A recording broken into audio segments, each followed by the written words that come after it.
Kumusta mga solid DDS? Kumusta mga ka-DDS natin dyan? Magandang gabi. Welcome sa ating YouTube channel. Sa mga bago pa lang sa ating channel, welcome. Ang video natin ngayon ay pag-uusapan na naman natin ang bagong latest na upload mula sa Malacanang. Ito kasing si Madam Claire, Claire Castro, ang sa ginawang PCO press briefing. Bago pa lang, ilang oras lang ang nakalipas, 3 hours. Wala na ang i-record ko ang video ito ay 3 oras pa ang nakalipas sa kanyang press briefing sa Malacanang. Oo. Marami na naman ang uminit yung ulo dahil sa kanyang mga statement, dahil sa kanyang pagpuputakti. Parang puwit ng manok na pumuputak-putak. At binanata na naman ang ating Vice Presidente na si Vice President Sara Duterte. Ayon pa sa kanya,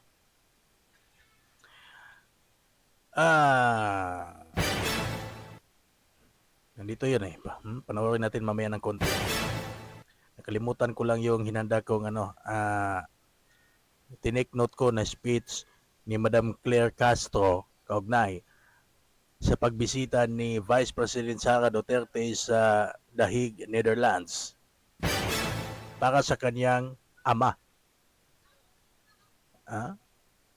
Ika pa sa kanya ay mas inuna daw ni VP Sara ang kanyang ama ang serbisyuhan ng isang tao kaysa sa sambayanan, kaysa sa mga kababayan niya dito sa Pilipinas, mga karadyo baktas. Mukhang may personal na galit talaga itong si Madam Claire sa mga Duterte. Ewan ko kung ito ba'y napag-utusan lang o talagang gusto niya lang talagang siraan at idiin, ilublob sa putikan ang mga Duterte.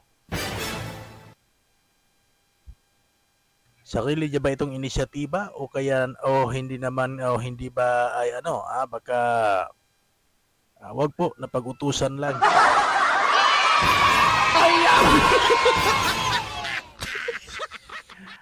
Pakinggan natin ang bago lang, kapapasok lang na press briefing na ginawa ni Madam Claire Castro sa Malacanang, mga kababayan ko. Courtesy of Newswatch Plus. Handa na ba kayo? Handa na ba kayong pakinggan ang may init na banat ni Madam Claire Castro laban kay VP Sara at sa ating pinakamamahal na dating Pangulo na si Rodrigo Roa Duterte?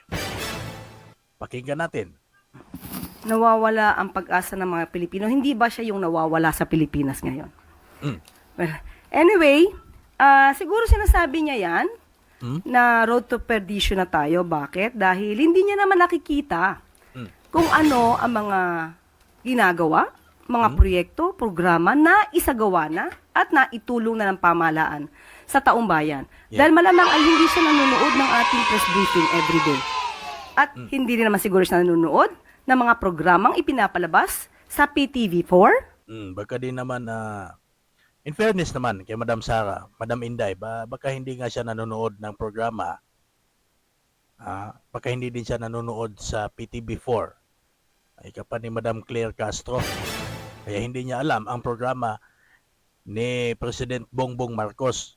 Meron ba talaga siyang programa? Hindi ko din alam. Tingnan natin. At saka sa RTVM. Talagang mabubulagan siya kapag hindi po niya inaalam kung ano ang naging trabaho at magiging trabaho ng administrasyon sa pangunguna ni Pangulong Marcos. Okay. Now, hindi ba mas magiging mapupunta tayo sa dumpster kung ang magiging Pangulo natin o ang magiging leader natin ay ang mga katulad nila VP Sara, mas na inuuna pang magpunta sa abroad, magsilbi sa isang tao, although tatay niya po yun, pero marami pa rin pong Pilipino na umaasa sa kanya bilang vice-presidente. Teka lang, cut muna natin ha. Loud and clear ang sinabi ni Madam Claire Castro na hindi ba magiging dumpster. Search natin sa Google, ano yung dumpster? Google. Hindi ba na magiging dumpster ang sambayanang Pilipino kung ang magiging presidente natin ay mga Duterte? Kagaya na lang halimbawa ni ni Vice President Sara Duterte. Dumpster, ito na. A dumpster is a large movable container of the iba to, ibang dumpster to. Ayaw, di ba?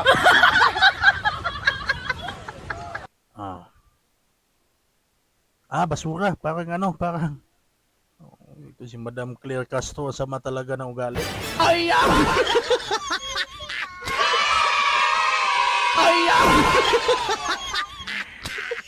Inuuna daw ang kapakanan ng isang tao, although aman niya naman ang kanya siniserbisyuhan doon sa the Netherlands. Pero masakit na salita na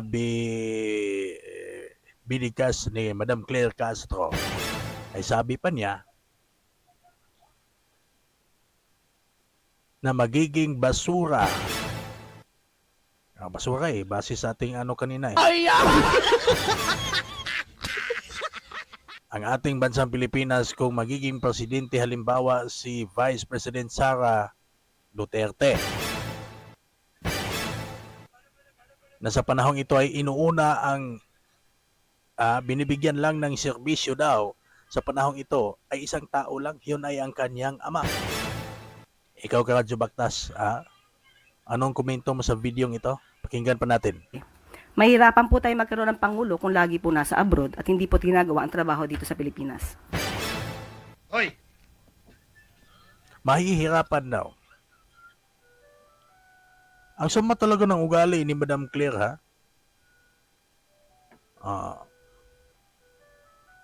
Masakit sa kanyang loob ang ginawa ni VP Sara na pag-assist, ginawa ni VP Sara na pag-rescue, pagpapakita ng kanyang suporta doon sa kanyang ama sa ibang bansa dahil sa kagagawan ng mga hinayupak, mga hinampak, mga tambaloslos nga nakaroon sa panggamhanan sa pagpaguna niining ato kasamtangan nga presidente sa nasod Pilipinas. Yan, sila may nagmugna niining tanan. Kining makabungog karon, itong nakakabinging mga rally, prayer gathering, mga movement ng mga tao ay kagagawan din, sila din ang nagsimulan nito. Hindi nila kayang tanggapin na ang suporta ng mga tao sa mga Duterte ay umaapaw.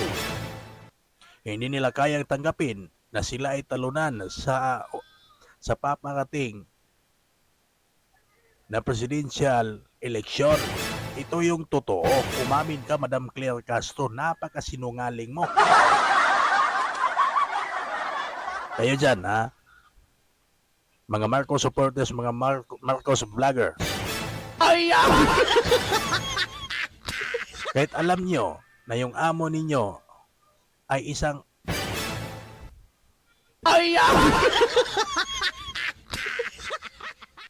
patuloy pa rin ang inyong suporta.